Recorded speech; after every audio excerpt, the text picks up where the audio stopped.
On this week's episode of Amari Purple Talk, Neal Karlen's book cover, albums, books, Black Lives Still Matter, the Purple Spotlight, Fight the Boots, and more. Amari Purple Talk starts now.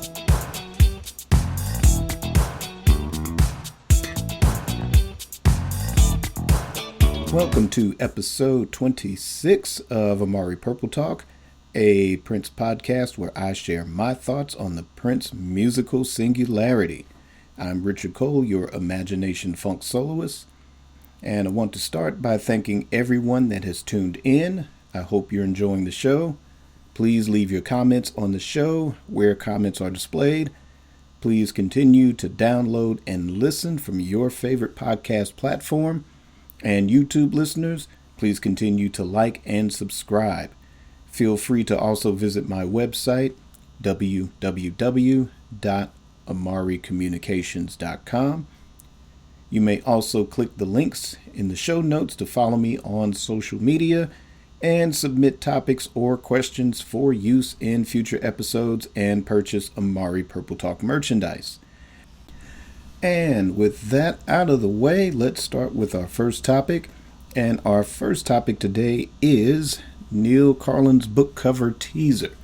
All right, so earlier this week, the cover for Neal Karlen's book has been released, and it's a nice cover.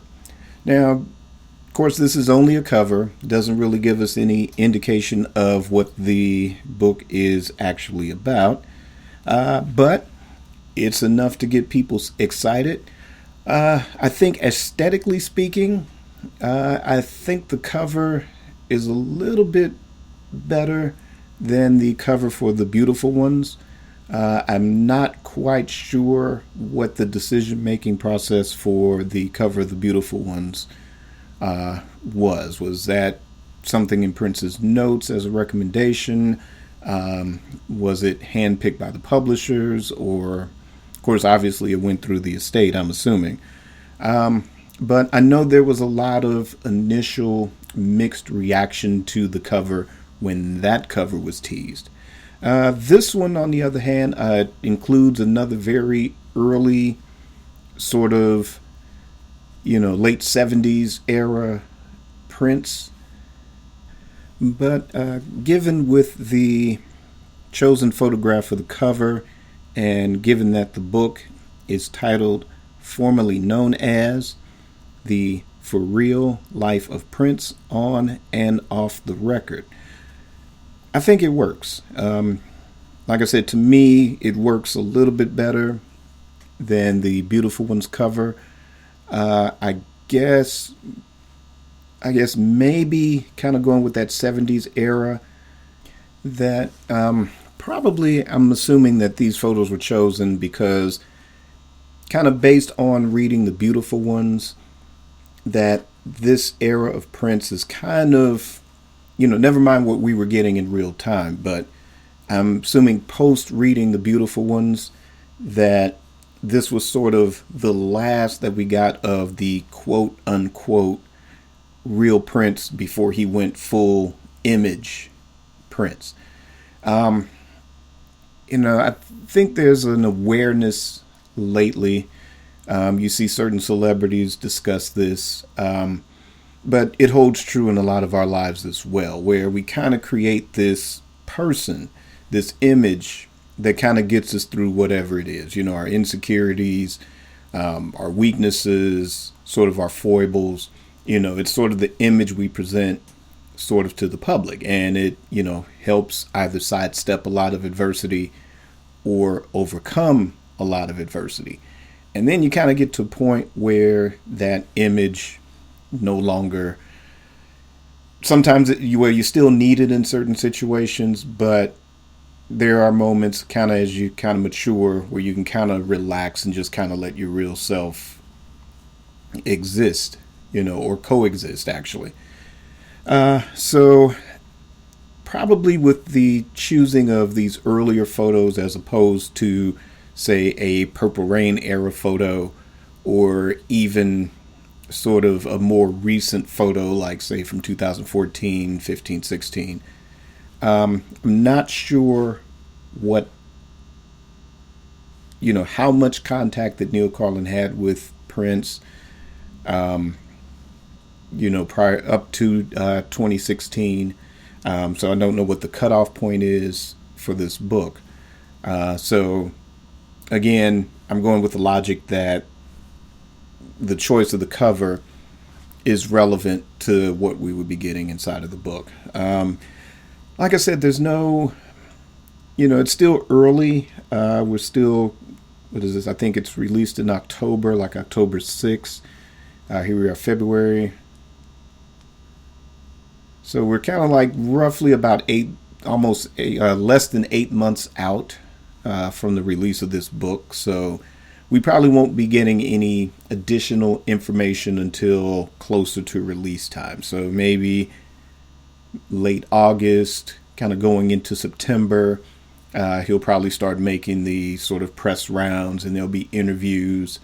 Maybe there'll be some excerpts of the book that will be available around that time that may pop up, say, like on Amazon or something. So we'll get a inkling of what the book will be about then, officially.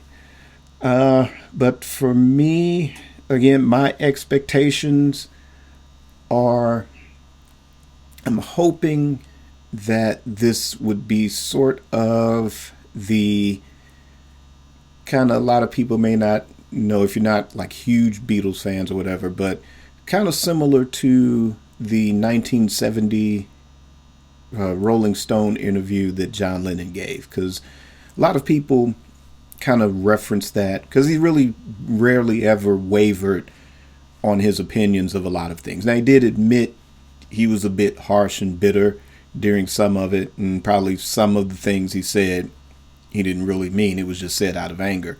But his sort of honesty has been sort of consistent from that interview and subsequent interviews for the next 10 years. So in the case of Prince here with the Neal Karlen stuff, apparently there were two famous Rolling Stone interviews, one from 1985 and one from 1990. And, given, I'm sure that there's a lot of information that didn't make it into the published editions. So we'll probably get a lot of those excerpts. And like I said, I'm not sure what type of contact that they've had off and on. I've known in interviews that Neal Karlen has given, they have had contact as far as wanting to collaborate on a musical together. Neal Karlen also helped Prince assemble a time capsule that's on the grounds of Paisley Park.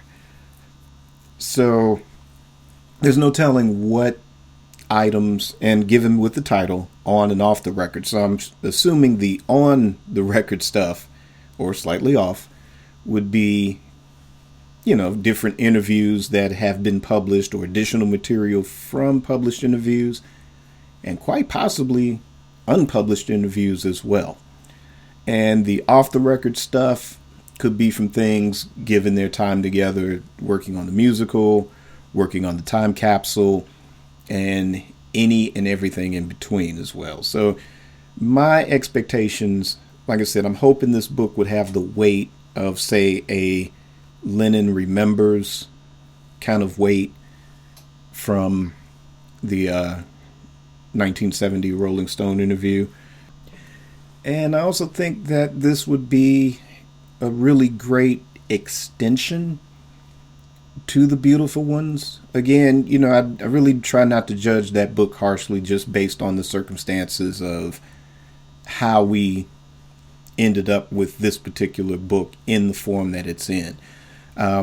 Again, I've got my spoiler reviews for The Beautiful Ones, so I'm sure a lot of people have read it by now.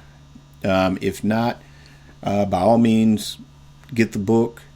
I definitely do recommend it. Get it. And just kind of compare it with some of the things that I've observed just based on my spoiler review. So, other than that, like I said, try not to be too hard on that particular book. the introduction of the book, that book was necessary. The 50 pages that Prince managed to turn in, like I said, it just, you just wish that, if nothing else, if he had like 100 pages or 150 pages, anything, at least take you to him being signed or shortly after being signed with Warner Brothers would have been cool.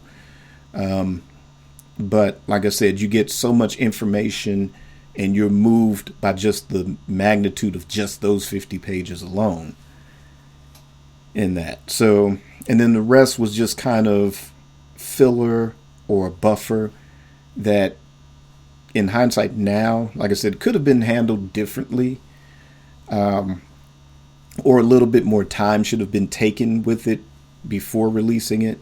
Like I said, maybe giving it more of like a Beatles anthology vibe, where you can get more quotes and things from him, and kind of to have it flow. The kind of scrapbook approach was cool, but it just needed the weight of maybe additional material like that. So as far as Neal Karlen's book, like I said, I think this is going to be, number one, it's done with a more experienced journalist and writer. So you have that consistency from beginning to end. There's, and I don't want to use,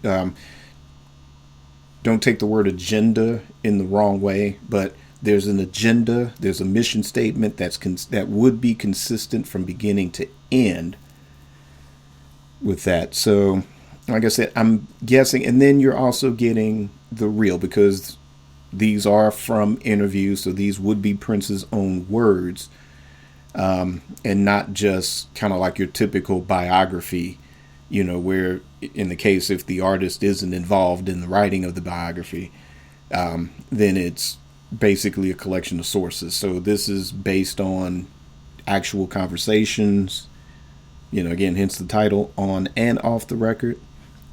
So to me, I think this would be a good companion piece or a good extension to The Beautiful Ones. And I think a book like this is definitely needed. Now, Morris Day's book also, to me, it was a good companion piece. It was good we got that and The Beautiful Ones in the same month. And again, I'm sure a lot of people have purchased that book. That's another one I recommend you go get. And also check out my spoiler review or non-spoiler review if you haven't read it. So go back and seek out some previous episodes where I discussed the book in a non-spoiler capacity. But by all means, get both. Get The Beautiful Ones. Get Morris Day's book, On Time, A Princely Life in Funk. And I'm going to be excited about getting Neal Karlen's book as well. So again, as more information comes out about it, I'll give my initial reactions here on the show. But again, what's most important on this show is, what do you think about this? Is this a book that you're excited about? Or you might want to pass on it or wait for someone else to come out with the book.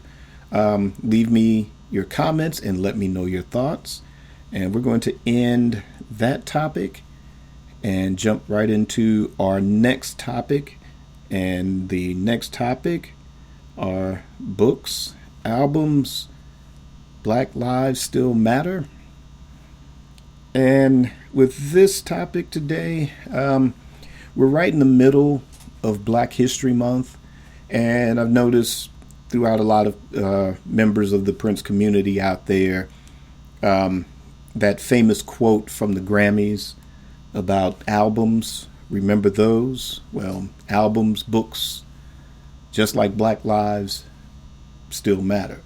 So a lot of people put that meme up still, even to this day.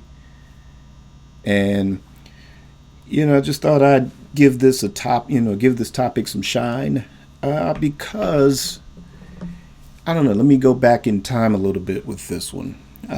So around 82, 83, thereabouts, during one of Prince's concert tours, he did a benefit concert for a woman named Marva Collins.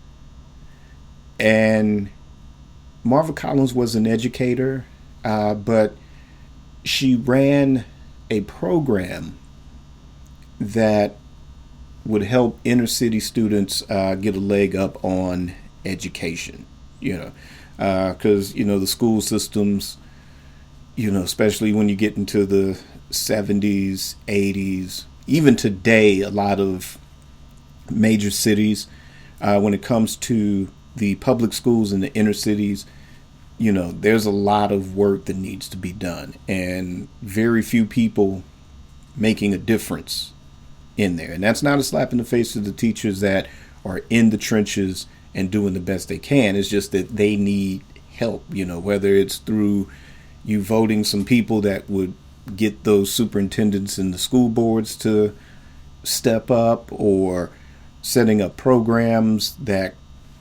can give these kids something to do, definitely, put the music programs back in schools, art programs, and also other programs too that can really give some good life lessons, because that's something that's not really given a lot of emphasis, even in better school systems, even in a lot of your colleges and universities. There's not a lot of preparation for life. Now, if you're going to be, say, a doctor or a lawyer, then, you can still get a job that would allow you to live your best life, or you could set up your own practice, or you can do both.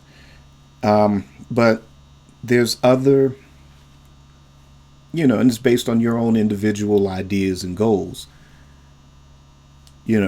things that you want to do, things that you dream of. And like I said, you're not getting those life lessons, how to, say, save money, how to invest money, how to, utilize your skill and turn it into something marketable. And you don't necessarily have to have your own business, but again, that's sorely needed, and that's needed in a lot of communities. I think, banks, independent businesses, those things, if you have those right there in the trenches, it's about, just making your communities better. So, anyway, back to Marva Collins, this is, back in, the 80s. Like I said, I grew up in a inner city, went to a public school during grade school. And, and I mean, in the 70s, you hadn't, it's not even 10 years had gone by, or barely 10 years had gone by since, say, the Civil Rights Act.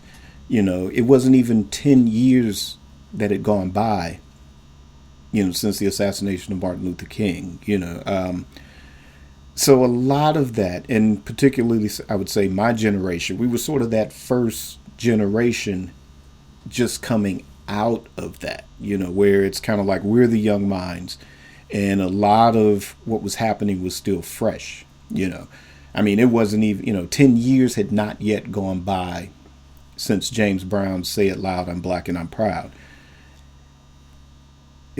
Those things, whether on a conscious level or subconscious level, they were fueling our childhood, so to speak. It was giving us some direction. The cities weren't failing at the time. This is prior to the Reagan Bush era. This is prior to crack infiltrating the neighborhoods. So we were that sort of generation, that first generation that was, kind of riding that crest of hope, for a better tomorrow. Now, as this relates to Prince, now we're in the 80s, and granted, an artist like Prince, an artist like Michael Jackson, they were kind of setting themselves up to be sort of like in classes by themselves. It was like, there's other artists that you could probably emulate, and especially as hip hop started gaining ground as well, because you really couldn't dress up in a spacesuit like a lot of the R&B acts had at that time. And you could, by Thriller era, yeah, you could get a beaded jacket, you could get a Thriller jacket and get away with it, but you couldn't get away with dressing like Prince. That just wasn't happening. That was something only he and he alone could get away with. Now, we could definitely dress like the time. That was my preference there. It's kind of like, yeah, I'm going to get me a pair of baggies, pair of Stacey Adams. I'm set. So, yeah. So, so when you kind of look at it, you didn't really, like I said, on a conscious level, you didn't really pay it much notice. But when, because we saw, there was a television movie, and I believe Cicely Tyson played Marva Collins in that TV movie and everything. So there was an awareness of that. But I don't know if this was something Prince was aware of prior to that film or post, but apparently it motivated something in him to want to constantly give. And he was doing that quietly. He wasn't trumpeting this out to the masses. I know this was something, it was kind of like just a few sentences in a magazine article, I think. It wasn't even in the papers, really. Maybe Right On or Black Beat or something, but it was just a few sentences where it took notice. But apparently he had been, even since then, up until, I guess I don't know if she retired or if she passed away, still making a difference. But Prince continued to donate and do benefits for her program. So, like I said, you didn't really think about that. And then, of course, the mainstream media, wouldn't pick up on that anyway. But, the focus was always on the androgyny or the heels or whatever, or the lyrics to the songs, that sort of thing. But, this was somebody that was constantly being a champion, for disenfranchised communities. Even with the We Are the World thing, there's that line in the song Hello, where he's like, hey, we're against hungry children, but there's just as much hunger here at home. Now, there's no, I would say, statute of limitations on giving or limitations that should be put, you give to where where your spirit or your heart desires with that. But when we talk about Black lives still mattering, it's still, we live in a world where just mankind in general, we're at odds on everything. And the flames of division are still being trumpeted. So while there's other groups that are sort of getting the attention now, or they're just getting their legs as far as, wanting equal rights for this or that or everything else, at the bottom line, there's still communities that are still struggling. And in the case of Black lives, this is a ripple effect, not just from slavery, but, there's things there's a bit of give and take, so I would say the need for ownership within a culture had been sort of sacrificed in a way.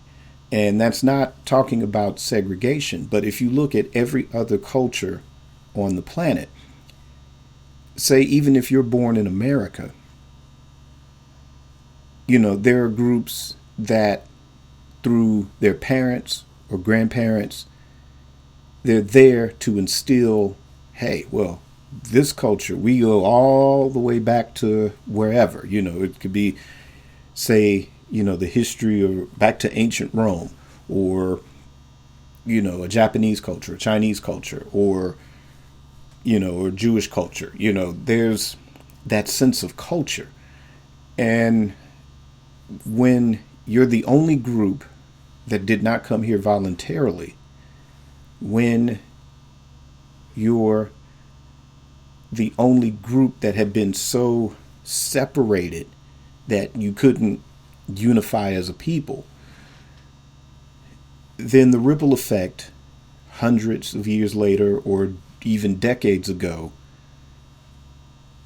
there's this division because no one can decide exactly who they need to be. Now, on an individual level, that's different. You have that ultimate power. You have the power to make that choice. You define who you are.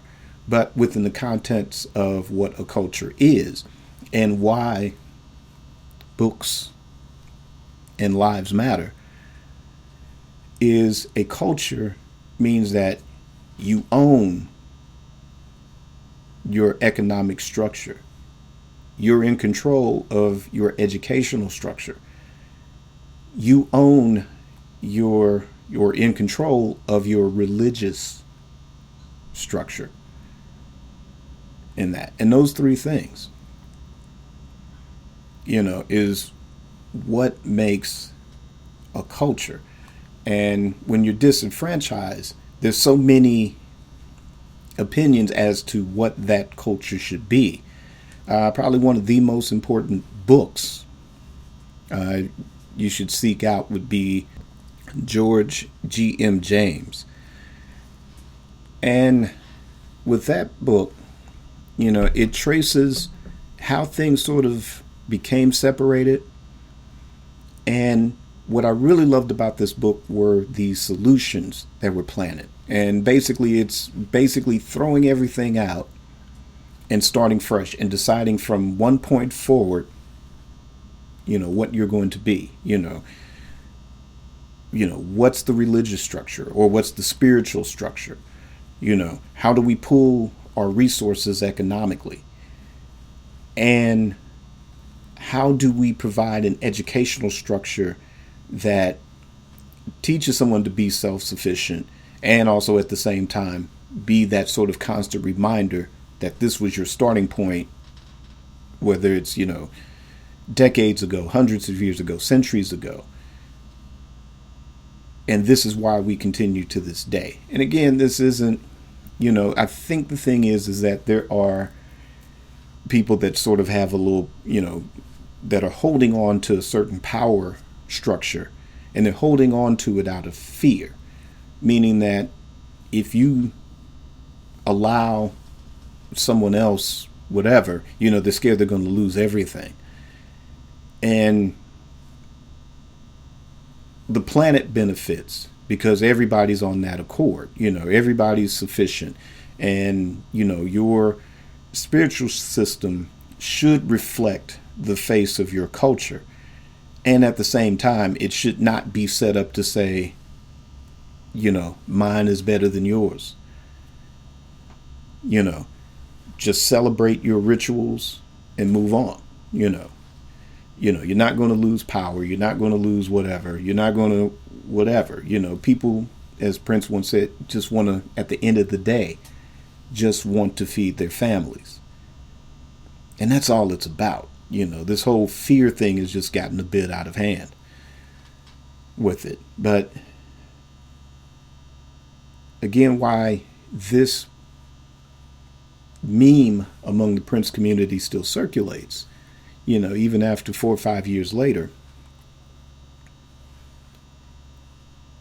because it's true. I mean, vinyl has made a resurgence over the last few years.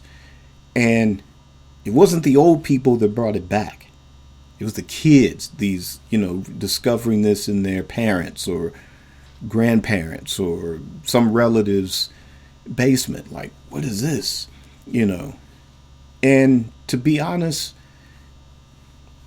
there are some youngsters out there programmed by what the radio is telling them, or, Spotify or the streaming services or whoever, that this person is hot, mainly the record companies, but, this person is hot. But it's like, man, does this person really have any talent? That's a nice track that was done on the computer, and I dig the beat and I dig the groove and it's a nice hook. But at the end of the day, what are they really saying? You know, you see them in a controlled environment performing on television, but when it comes to going on tour, you know, there's very few where the microphone is on. You know, there's very few where the band is playing, folks. You know, but I think out of that need, it's like, well, I'm sure it wasn't always this way. So again, discovering these treasures in their parents, you know, whatever, wherever they choose to find it, is what helped bring it back. And it held a mirror to us to say, oh yeah, these things were great. You know, vinyl, love it. Yeah. You know, and there are certain albums, especially prior to the digital age, because the medium that it was recorded for is always going to be the best. So there's a lot of things prior to the digital age on vinyl that are just going to sound better than the majority of CDs. Now, however, there are some CD remasters or digital remasters that are equal to the vinyl, or in some cases even superior to the vinyl, but that's on an album by album basis, really.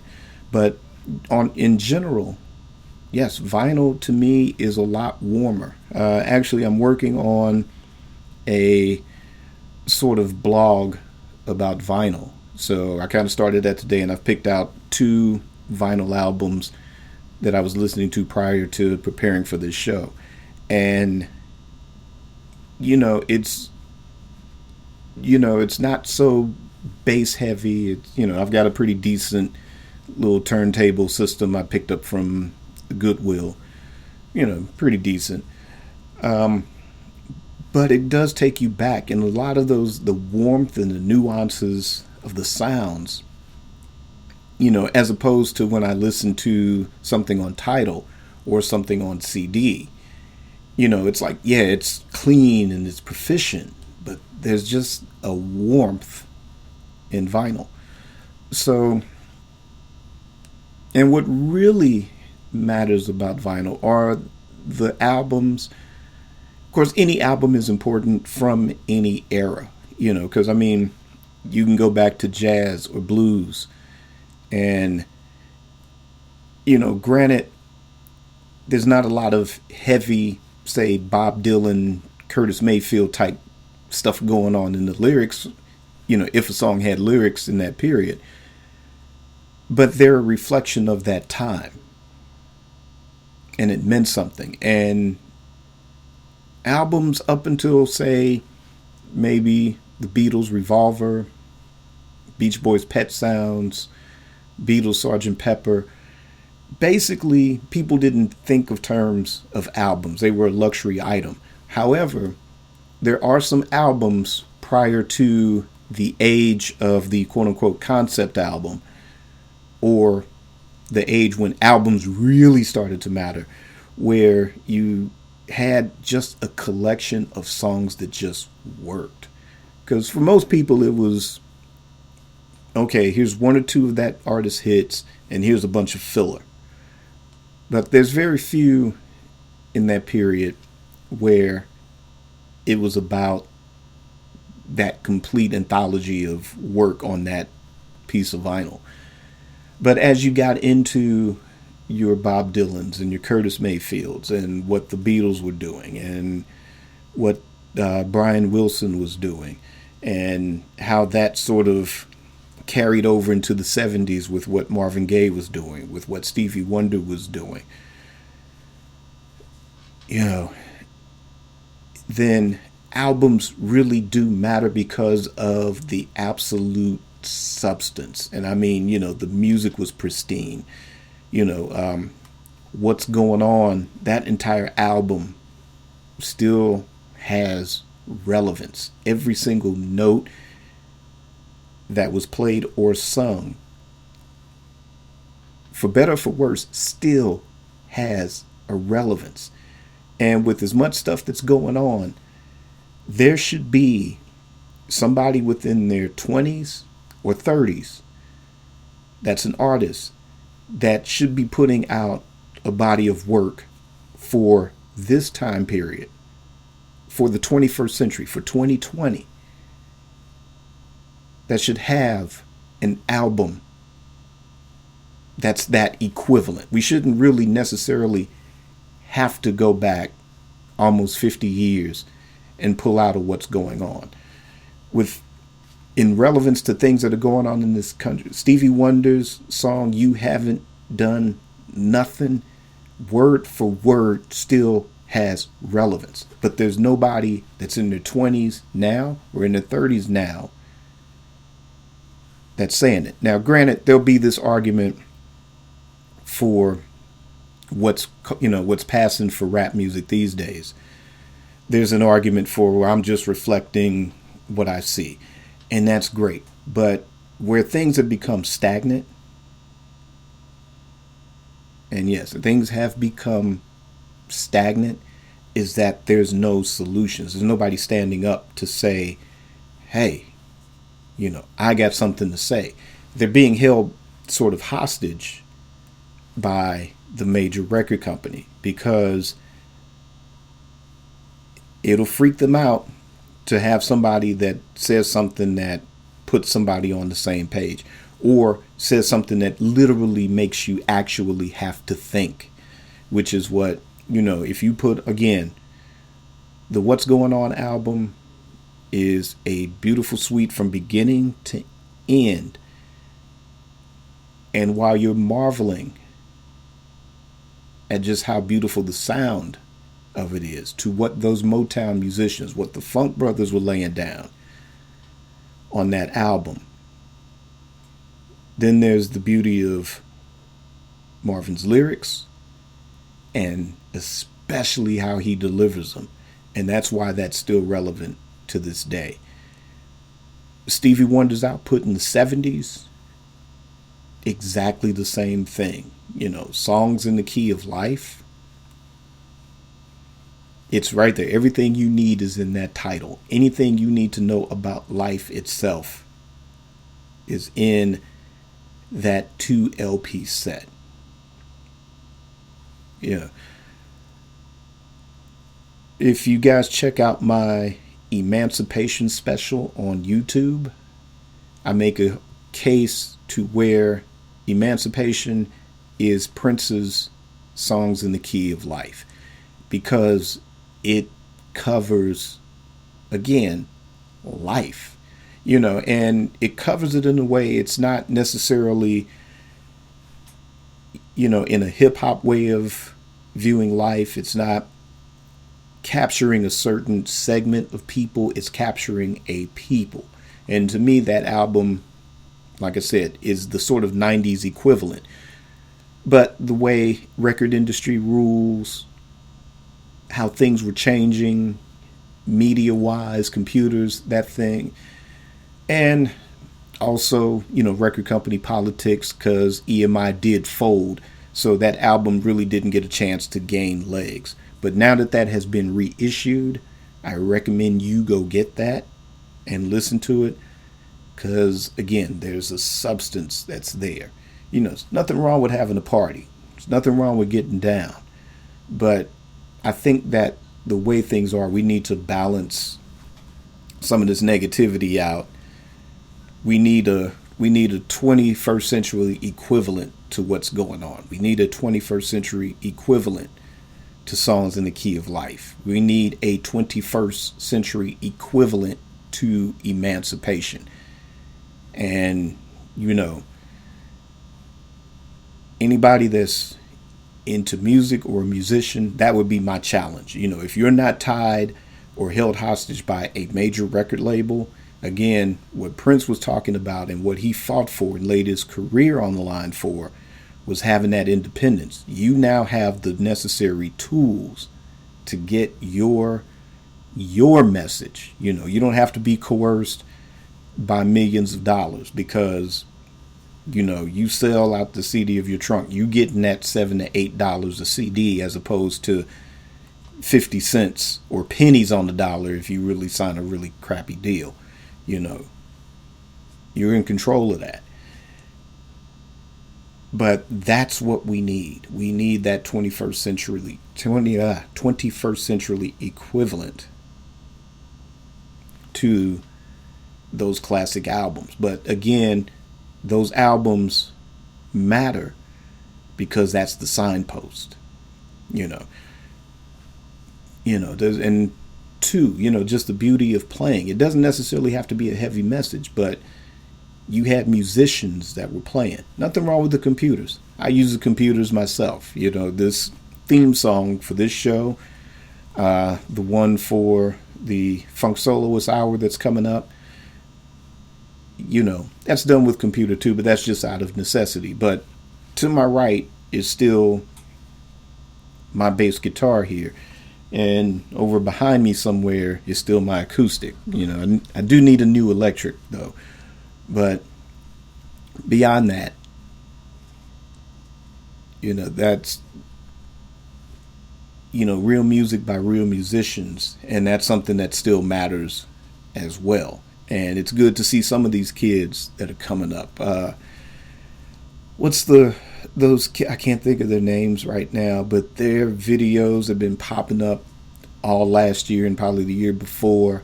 And those kids can play. They even got a chance to jam with Lenny Kravitz on stage. And I mean, I'm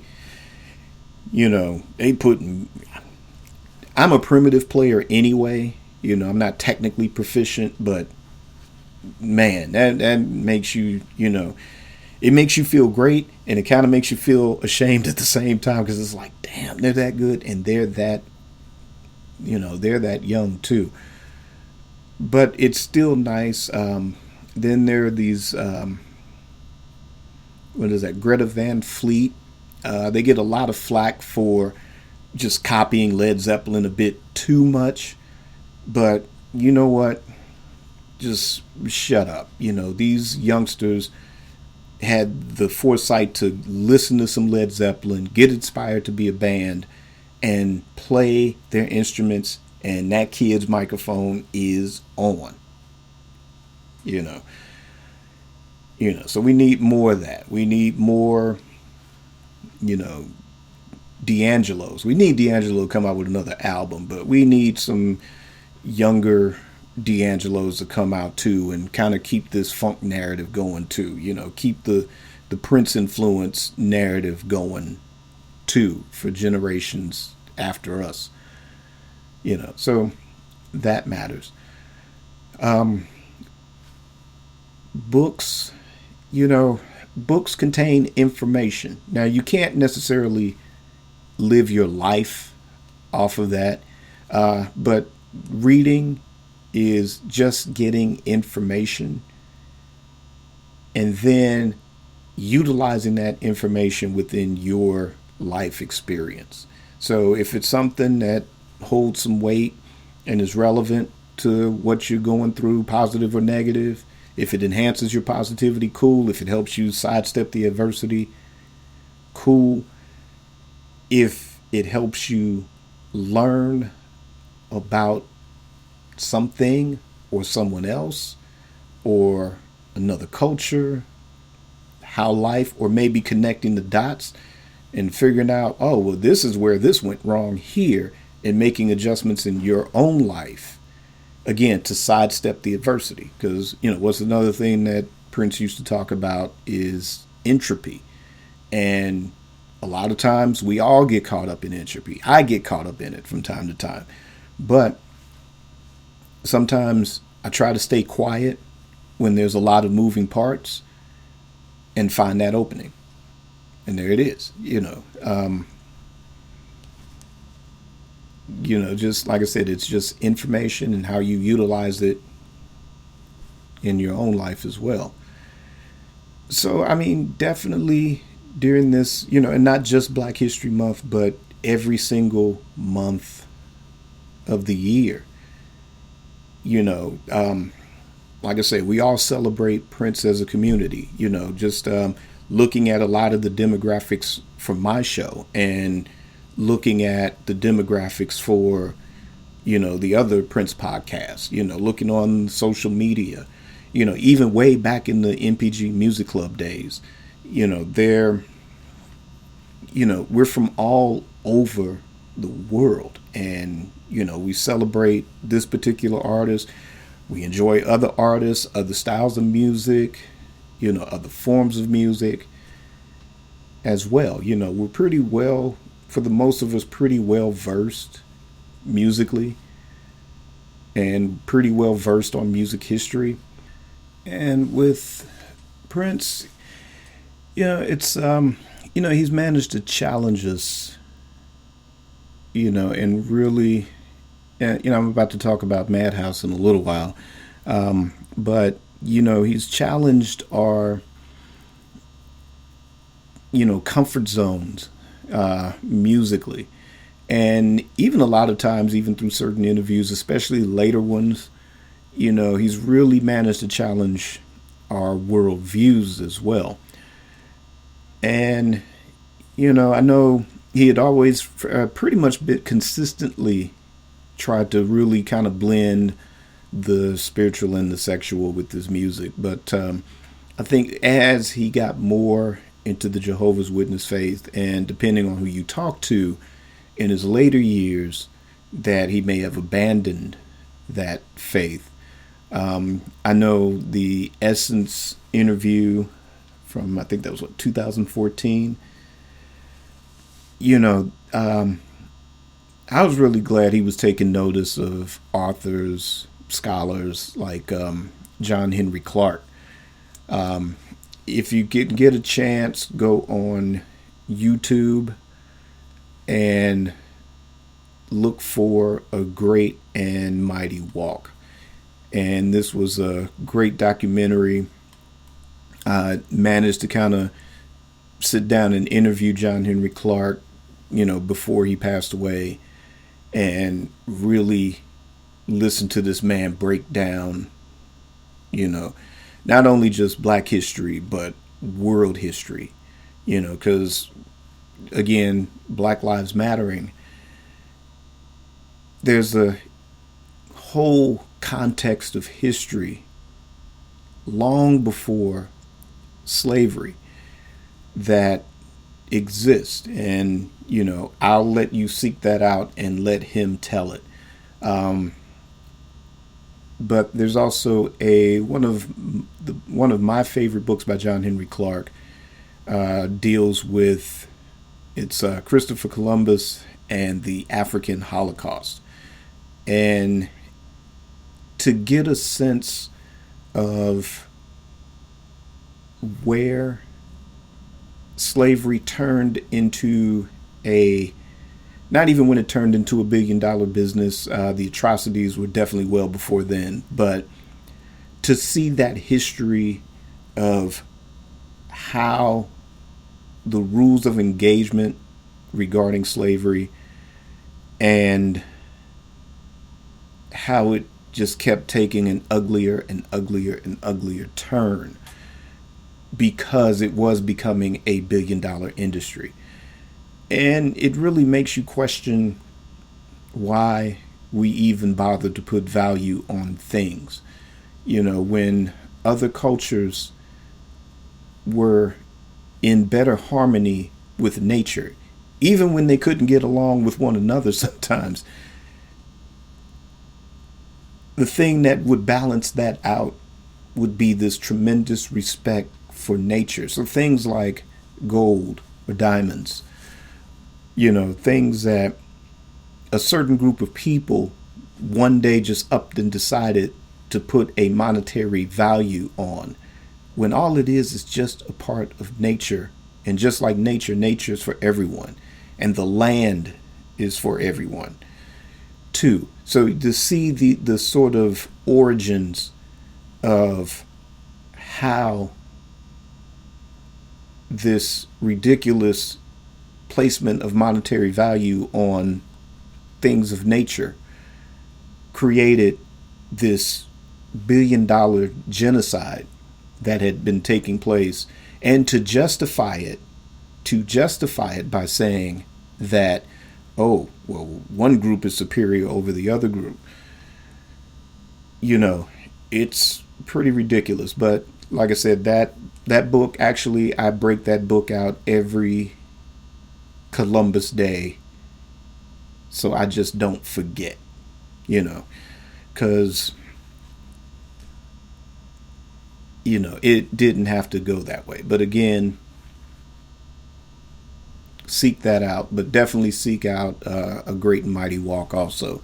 But like I said, it was also great to see sort of Prince adopt that. I know he'd always been into sort of Eastern philosophies, or at least seemed to be, to take the opportunity to read up on other philosophies as well. And I think, too, maybe just kind of where maybe he did realize there was a certain ceiling, and that's with a lot of us. I'm the kind of person where I don't subscribe to a specific one. I just kind of utilize, again, based on the information, because all it is information. How you utilize it in your own life is what makes the difference. So I'm getting a sense that probably those last few years, he was kind of moving in that sort of a direction where it was kind of like cherry picking the best bits and saying, I'm going to live my life in that direction with that. But, all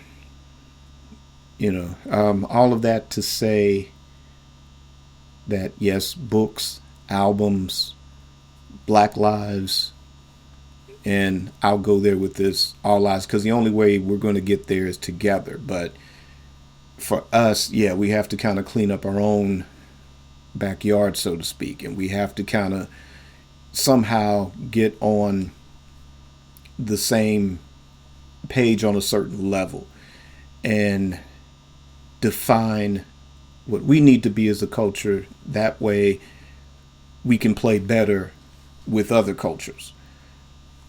And we'll end the topic on that note. And basically, I'm keeping this short because, like I said, I've been working on a lot of things with Amari Communications. Just trying to make it better and bring out lots of stuff that I hope you will enjoy. So stay tuned, Purple listeners. And now we're going to move on to our Purple Spotlight. And the Purple Spotlight is a segment that highlights a Prince album, film, video, or an associated artist. And today's Purple Spotlight is on Madhouse. All right, so I'm going to start this with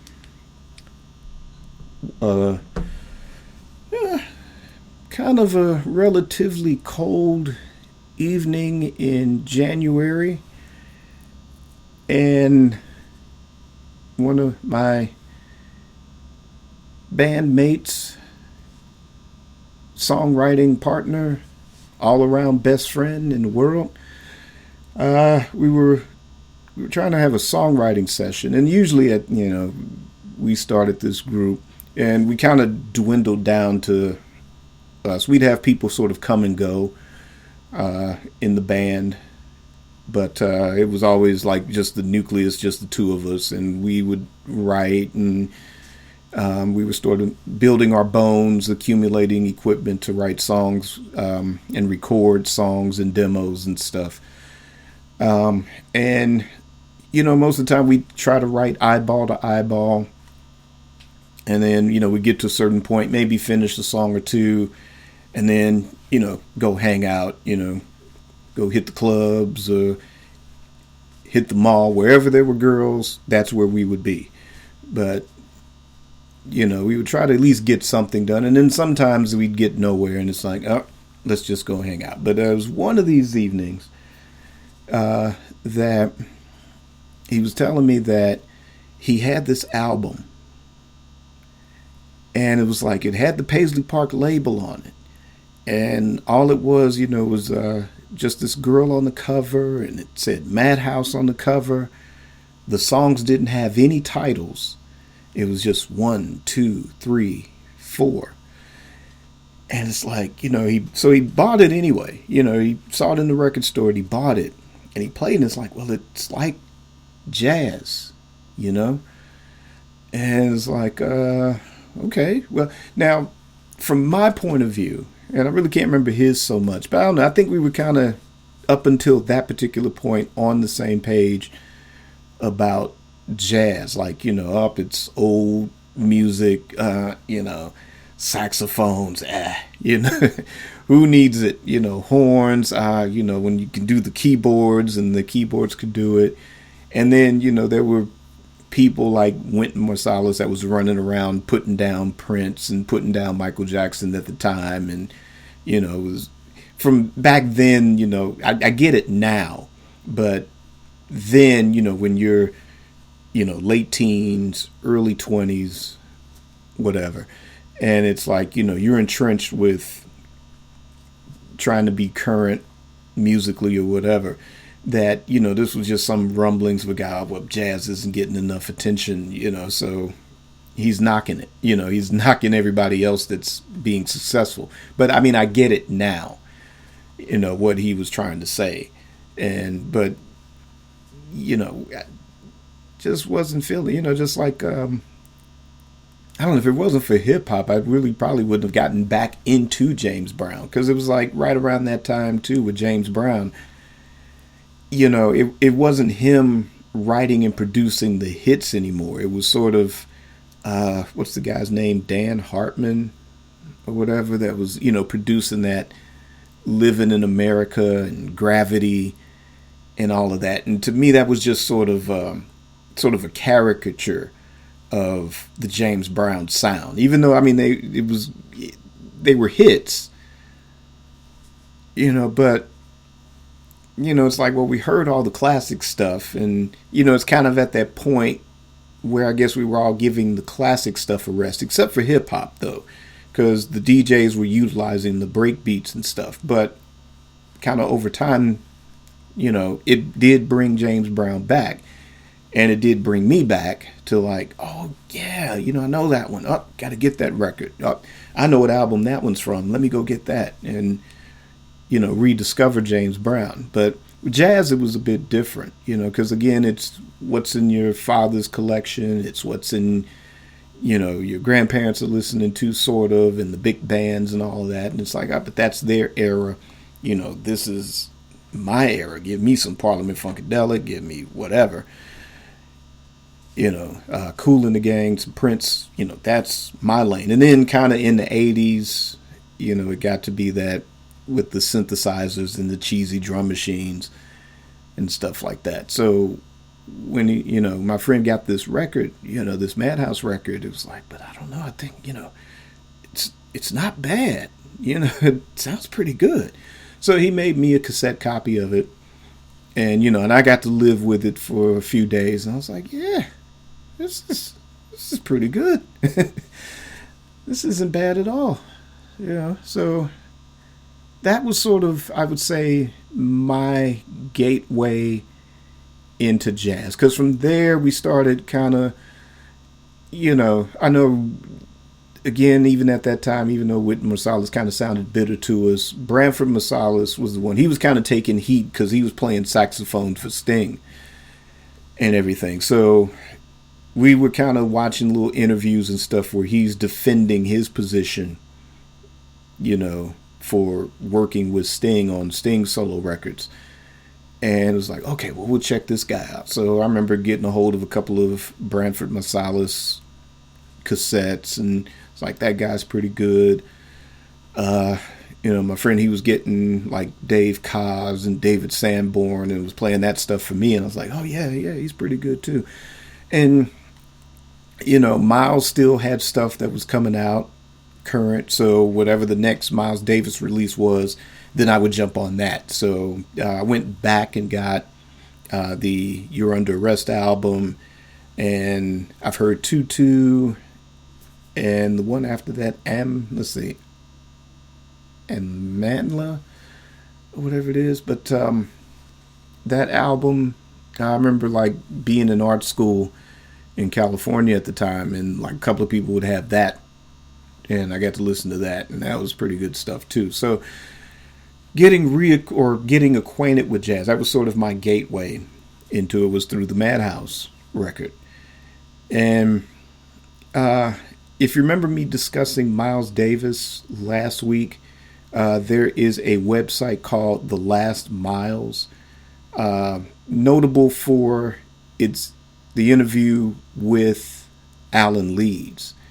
And basically, it's a website. It's dedicated to Miles Davis, but I guess the guy he interviewed, Alan Leeds, because of Prince's connection with Miles Davis. So definitely seek that one out. But there's also one where Eric Leeds is interviewed in that also.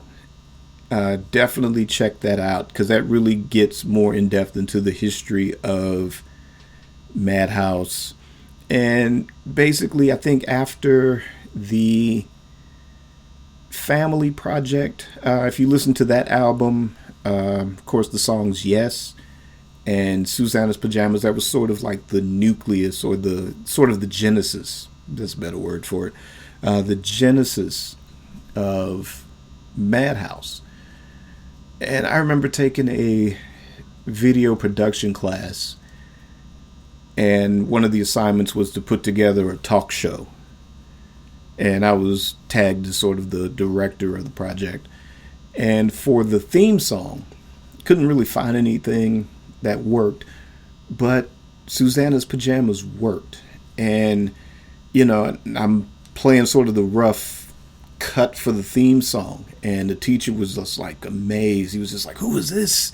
I'm like, "Oh, well, this is a band called The Family. They work with Prince." And, so this is around 86 or so when I was taking that class. So yeah, he fell in love with it. I made him a cassette of the whole album, and gave it to him. But yeah, he really loved that track.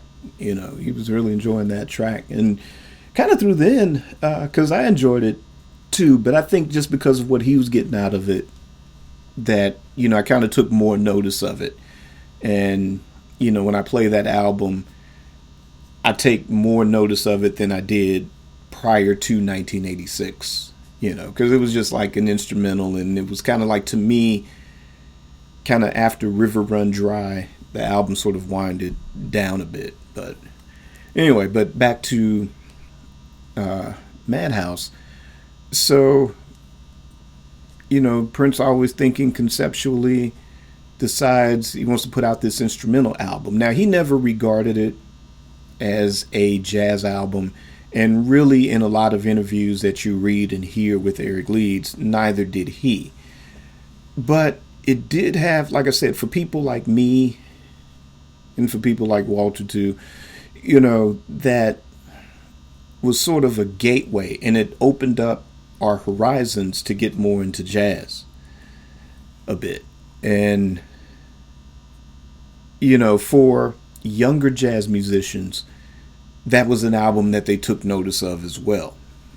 So, but basically it ended up where it's Prince playing everything, and I think maybe Sheila E's on some of it, Dr. Fink is on some of it, but it's mostly Prince, and it's Eric Leeds on the horns. And like I said, from the time I first heard it, because eventually I went and bought the cassette, I had the CDs, wish I still had the CDs for those, but I still have the cassettes for those, both Madhouse 8 and Madhouse 16. But Madhouse 8 was, oh man, it's one of my favorite Paisley Park releases. Just because, yes, 87, when you kind of got into that spring and early summer of 1987, because mostly I kind of switched my major from commercial art and advertising, and I switched it to photography.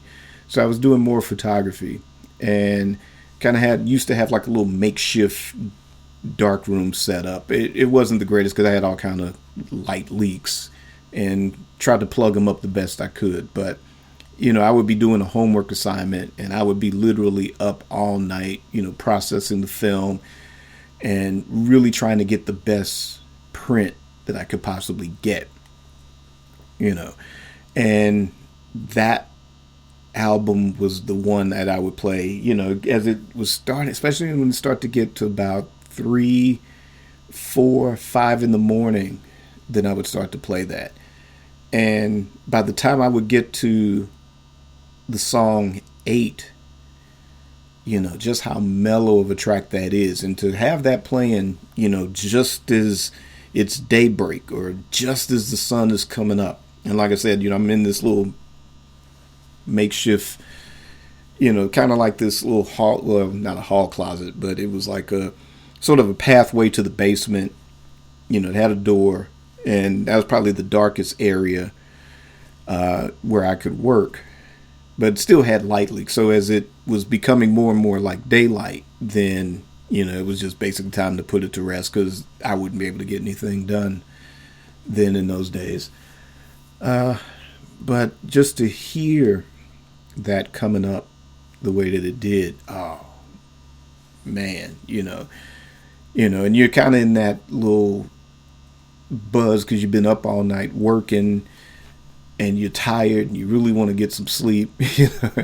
So just that combination, just that sort of natural high kind of a feeling, then yeah, that's my favorite. And I think it's more of a favorite than Madhouse 16, even though Madhouse 16 was the funkier record on that. But it's just that, that particular period of time, and like I said, spring going into summer, and, just kind of being at school and all of that. And Madhouse 16 is a different vibe because in that transition, like I said, started going to art school, Academy of Art. It was then the Academy of Art College. Now it's the Academy of Arts University in San Francisco. So my first semester was later that year. So fall and winter of '87.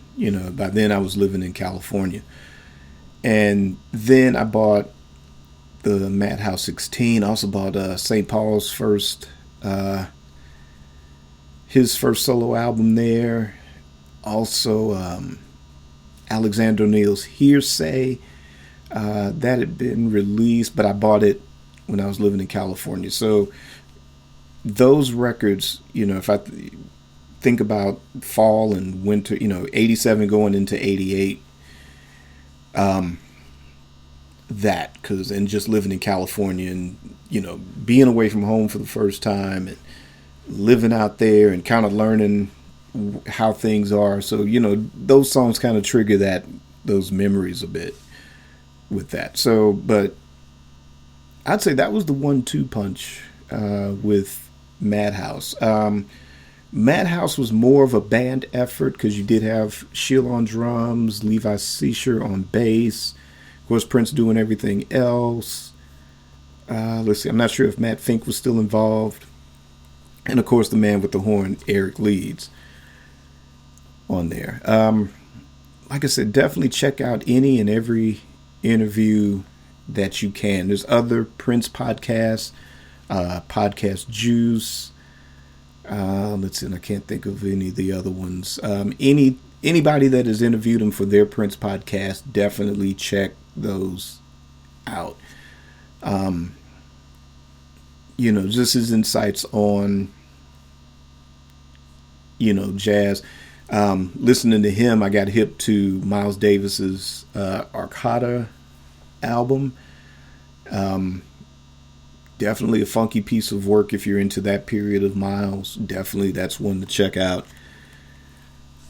But I know the 24 was a long anticipated one, and I know that there's 3 different configurations of that album. But the earliest one, if you remember last week's episode, again referencing Miles Davis, the songs 18, 19, 20, and 21. Oh, no. Yeah, I think so. 18, 19, 20, 21. Those songs were eventually given to Miles. And we don't know if there's been any studio overdubs on those But we do know that Miles Davis, in his lifetime, has played those. He's played those live on those tracks. So there's that. And then the rest of the tracks that would have been Madhouse 24 actually ended up being on Eric Leeds' first solo album, Times Squared, which is really, nice, sophisticated piece of work. There's other people that were around, like I said, Branford Marsalis put out good albums. David Sanborn put out some pretty good ones. I'm trying to think. I'm drawing a blank. But Najee, that's another one. Was putting out really good, solid, sophisticated albums as well. But to me, that Times Squared album holds weight. And I know, I think Eric's favorite is the one after that, Things Left Unsaid. That one, and I know some other people that really take notice of that record as well.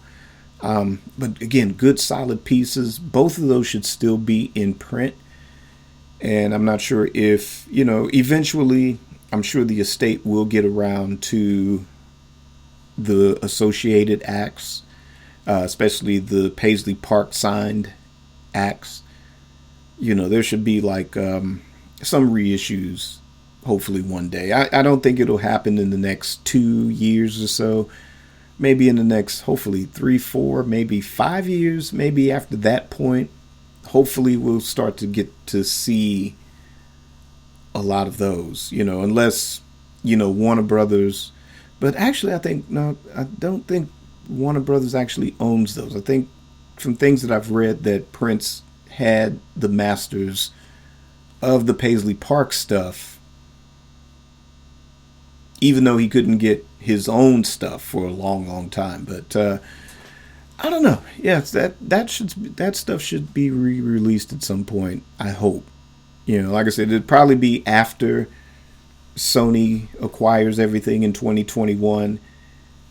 Then we'll probably start to see, like I said, maybe after 4 or 5 more years after that, then I'm sure they'll get around to re-releasing that stuff. But definitely, there's very little online. There's an EPK, or what's now known as an EPK, which is short for Electronic Press Kit. If you go online, there's sort of like a little mini documentary on the Times Squared album. Check that out. You get to hear some of it. There's a few of the songs are circulating around YouTube. By all means, check it out. But if we're one day blessed to have the whole thing reissued, definitely recommend picking that up for sure. With that, but and also to Madhouse 8, Madhouse 16. There was a version of Madhouse 24, but that was recorded around 1994 or so. That was sort of the last configuration. That has not been officially released. There was, shortly after Prince's passing, there was someone that was releasing a lot of the out-of-print stuff, or they managed to sneak out that last Madhouse album, that 24, the 1994 configuration. They managed to sneak out Vanity 6, Madhouse 8, Madhouse 16, and The Family.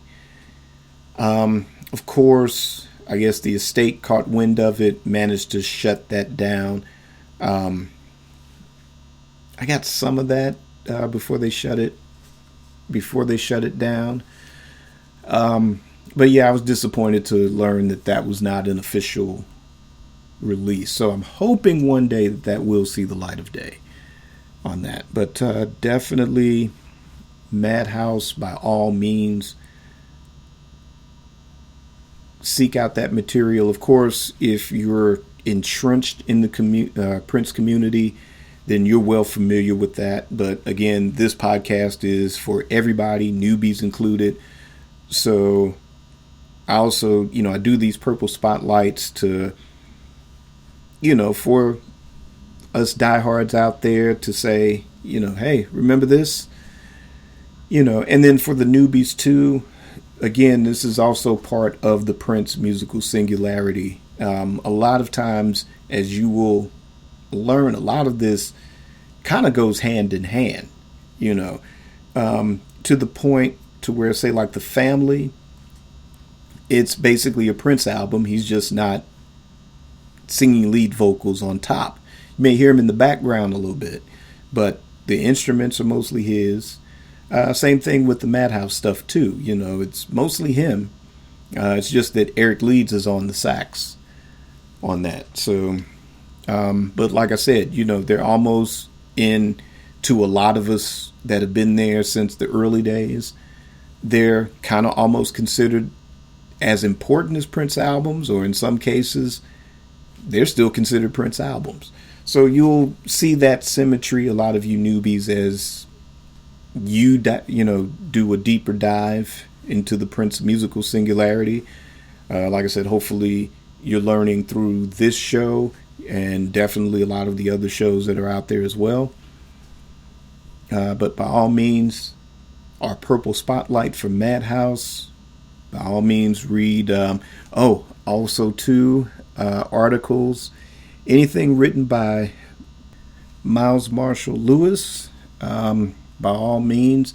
If you can get a hold of some back issues, they may be hard to find now, but the back issues of Wax Poetics, there's a couple of issues, especially their last printed issue, were issues dedicated to Prince. So if you could seek those out, he was a contributing writer to those as well. That would get you also caught up on a lot of the Paisley Park acts that I do the spotlight on here week to week.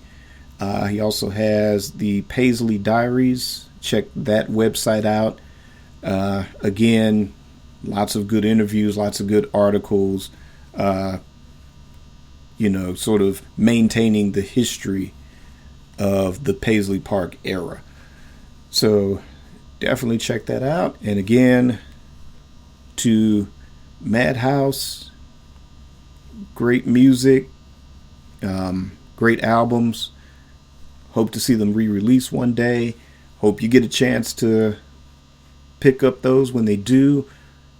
Also, Eric Leeds solo material from Paisley Park as well, and even stuff that he's doing now. He still records albums on his own. He's done work with F Deluxe, the band formerly known as The Family. By all means, check those records out. If you get a chance to see him perform live with either St. Paul or F Deluxe, or anywhere you could check him out, by all means, check him out. And from there, we're going to move on from our Purple Spotlight to our Bite the Boot segment. And basically, our Bite the Boot segment, it highlights a circulating bootleg or vault recording or video for consideration for an official release by the estate. And today's Bite the Boot selection is the Ultimate Live Experience. All right, so quite a few episodes ago, I did a spotlight on the Ultimate Live Experience, which took place in Miami. But this particular Bite the Boot segment is going to highlight the Ultimate Live Experience, the actual European tour. And most of this took place mostly in the UK during the month of March in 1995. So most of it is going to spotlight, or I would like to highlight, the appearances at the Wembley Arena. So with that one, I feel you could do I would like to see that almost like as a box set, sort of. You could probably, again, sort of compile the best performances from each particular date from Wembley Arena. The tour itself, it opened up on March 3rd of 1995. The Wembley Arena shows were March 3rd through March 8th. So again, you could probably take the best performances from those dates and make one good single or double CD, however, whatever the length would entail on that. Or, since the tour itself, it ran from, again, March 3rd of 1995 all the way through February 19th of 1996. So with, like I said, it mostly was in the UK, but you had dates in Tokyo and Osaka, Yokohama, and the only North American dates were in Honolulu, Hawaii. But like I said, an argument can be made that if you wanted to do like a box set, you could probably take the best nights of each of those, and you can make a good, 4 to 6 to 7 to 10 CD box set on it. But again, like I said, I would probably more focus on the Wembley Arena material with that. The cassette I have is from one of those dates. That's there. Or, let's see, I'm not sure exactly where and what night. I have it marked as March of 1995.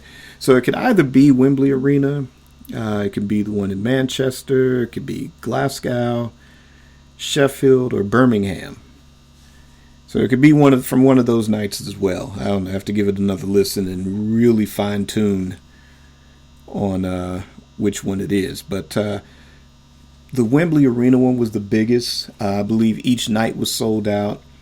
The focus on the tour, this was at the point he wasn't going by Prince. He was going by the symbol, and he was not doing the hit. So this wasn't a greatest hits tour. And again, this would be the appeal of it. Kind of similar to the One Night Alone live. Kind of similar in scope to that, to where it was not weighed down by the hits per se, but just focused on the majority of material that was circulating at the time.